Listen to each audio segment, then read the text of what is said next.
Hi guys, Nick here with Nick's Whip Shop. I've been getting a lot of messages recently on people asking me for strand lengths for longer whips than the whip that I made in my tutorial with the 6-foot bull whip. People are asking, hey, I'm making a 9-foot whip, can you give me all the lengths of the paracord? And I'm doing my best to keep up with you guys, but I'm going to be honest, there's a lot of messages that I get, and it is quite complicated just on the spot. I don't have, in my whip shop, I don't have a chart that says, a 12-foot whip, you're going to need 3 48-foot sections to have. I started off on Instructables, was the name of the website, and I forgot the name of a guy who had a fantastic paracord bullwhip tutorial, and he gave very specific lengths, and he said each length exactly, what you need. So that's where I started making my first whips. I went off of that, and after that I kind of just started, trial and error. I cut a piece. If it was too long, cut it. I wasted some. If it was too short, I would just take it, more paracord, fuse two ends together, which is sloppy. But hey, if you're making your first whip and you end 3 feet too short, might as well just finish it off. In this video, I'm going to show you a way that you can use the measurements that I gave you in the first video. Some of the people were saying that they ended too short, that their strands ended a bit too short.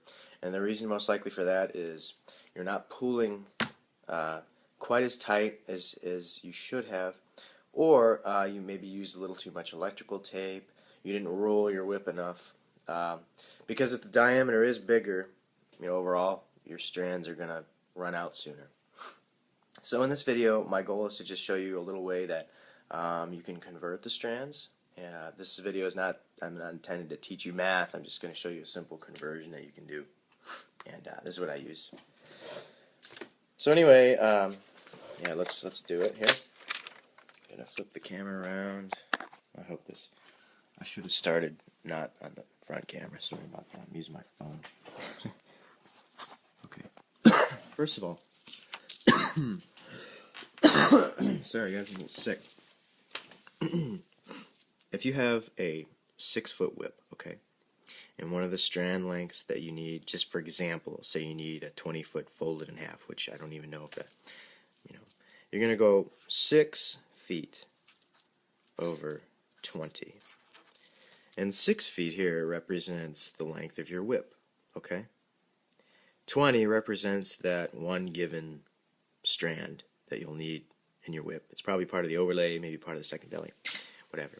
And you're going to go 6 over 20, 6 feet, my 6-foot whip, I'll just put whip next to that, equals, say, okay, you're using the lengths, proportions, the proportions of the first whip that I made in the video. And the reason I'm doing this, guys, is because if I just answer all your questions, it's going to be kind of a long wait. Like I see a lot of, hey, I'm making a 12-foot whip, I'm making a 14-foot whip. I've even seen a few 20s in there. And, that's giving me a lot of paracord, by the way, 20-foot whip.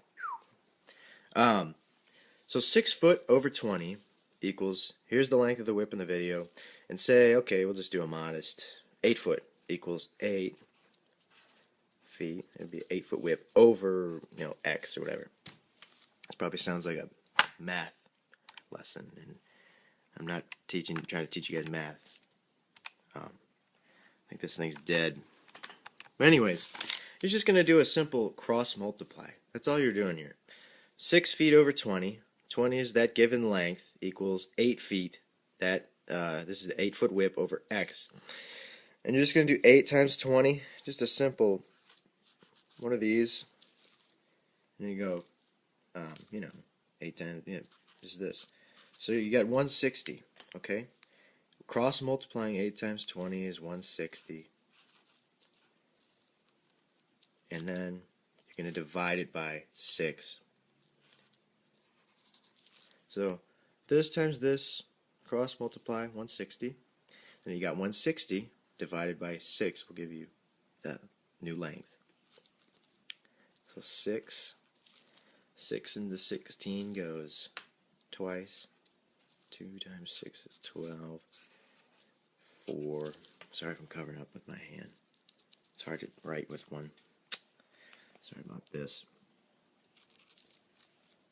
We got 0 here.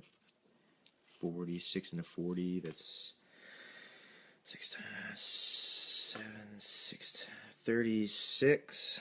That's 6 times. 6 times 6 is 36. So 40 minus 36 gives you 4.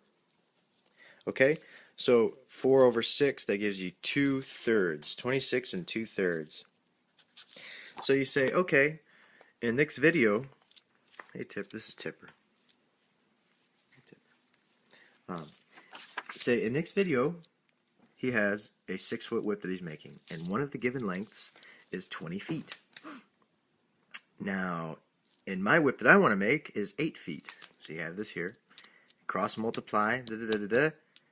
So now, X, for your 8-foot whip, the proportion of your 20-foot section comes out to 26 feet and 2/3 of a foot. You'd use this method for every single length in that new whip, for every length in the old whip. That's what you're going to do. Keep in mind, this is for 12 plait. Once you get past a 6, a 7, once you get past an 8-foot whip, you really don't want to be doing a 12 plait anymore. And in my opinion, you're going to want to add another belly. But if you guys are just wanting to do this, just make a 12 plait whip. I'm going to try to come up with a video, something to give you guys the correct measurements for 16 plait whips. But this is just a way you can convert the strands. Use this method for every strand, and that'll give you a good conversion. So I hope this video is helpful to you guys. Thank you for watching, and if you have any more questions, please let me know. Thanks.